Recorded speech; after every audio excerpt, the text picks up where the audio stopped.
రోజు రీల్స్ ఏం చూస్తారు, ఈరోజు నా వంట కూడా చూడండి. దోసకాయ పప్పు చేస్తున్నా. కందిపప్పు ముందుగానే కడిపెట్టుకున్న, పచ్చిమిరపకాయ, ఉల్లిపాయ, టమాటాలు, కరివేపాకు, దోసకాయ, చింతపండు, కాసింత ఉప్పు, కాసింత పసుపు అలా మెల్లగా కలుపుకోవాలన్నమాట.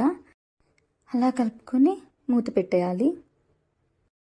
అలా 3 విజిల్స్ వచ్చాక ఆపేసి అలా మంచిగా మెత్తగా రుబ్బుకోవాలన్నమాట. నా దగ్గర ఇదే ఉంది రుబ్బేది. తాలింపుకి రెడీ చేసుకోవాలి. జీలకర్ర, ఆవాలు, వెల్లుల్లి, కరివేపాకు, ఎండుమిరపకాయలు అలా చిట్పట్ అని వేగాలి. అయిపోయాక తాలింపు పెట్టుకోవాలి. అలా తాలింపు పెట్టేసుకుని పక్కన పెట్టాలి. మా నాన్నగారు ఊరు నుంచి పంపించిన ఎండు చేపలు, దోసకాయ పప్పు, ఎండు చేపలు ఎంత మంచి కాంబినేషనో తెలుసా అండి. అలా ఎండు చేపలు వేపుకొని మంచిగా దోరగా వేపుకొని అలా వేడివేడి అన్నంలో పప్పు, ఎండు చేపలు నంచుకొని తింటుంటే ఉంటుంది సామి.